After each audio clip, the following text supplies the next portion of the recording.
Alright, so after the heat treating process, we got the upper control arms on.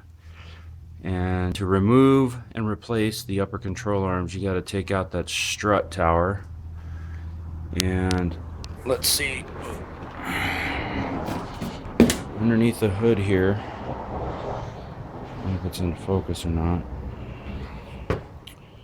you've got one bolt,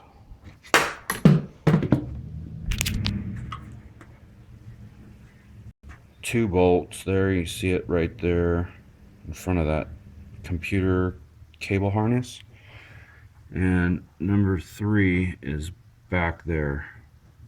So you take those 3 out. In addition to the lower strut mount bolt, and that whole thing flops out, and you put the control arms back in same position that you removed them. I think we torqued those to 37 plus a quarter turn. And then for the lower control arms, there are 2 bolts, one here, the nuts on the back side up inside the subframe, and here is the other one, nuts on the back side behind the subframe. And then those are both 18 millimeters on both sides. And then under here, get that glare out, you get the front lower control arm nut, 18 millimeter on the bottom. And then around the back side, there's another one on the top, 18 millimeter. So yeah, you remove both of those, remove those nuts, take a pickle fork, beat on these until they pop out. This one you can just take a sledge and hit straight up on it, it pops right out. And then to stick them in there, you just line up the front lower control arm, you stick it in the hole, put the nut on it, guide it up in there, put your bolt through with the head of the bolt toward the front of the car, and you can just set that strut right on there, and then you can line it up with a bar once you're done and you get to that point. And then on this one here, you do the same thing. Stick the rear part of it in first with the head of the bolt toward the rear of the car, and put the nut on the back side. Don't tighten any of this stuff down yet.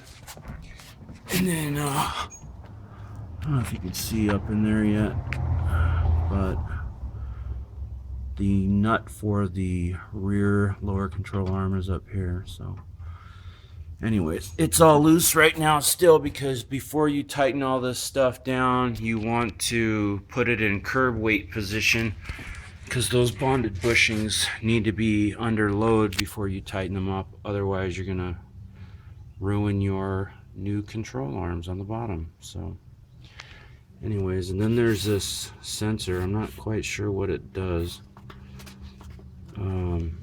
This little guy right here, it's laying on the floor over there. It just clips right on here to the front lower control arm. And I think that took us about a half an hour. My son was giving me a hand with that, so maybe 40 minutes to an hour each side by yourself.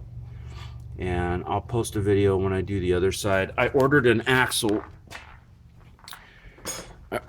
I ordered an axle because I noticed that I've got some cracking on my axle boot there. And before I change out this side's lower control arms, because we already did all the uppers and tie rod ends, before I do that, I ordered an axle, and it'll be here Wednesday, so I'm just gonna put this on hold until Wednesday. That way I don't have to do this twice. I already put a new axle on the other side. So anyways, I saved my stock axles and got these SureTrack axles, but I'm gonna rebuild the stock ones because I don't suspect that these brand new aftermarket axles are going to last very long. But they were cheap enough, 60 bucks a piece.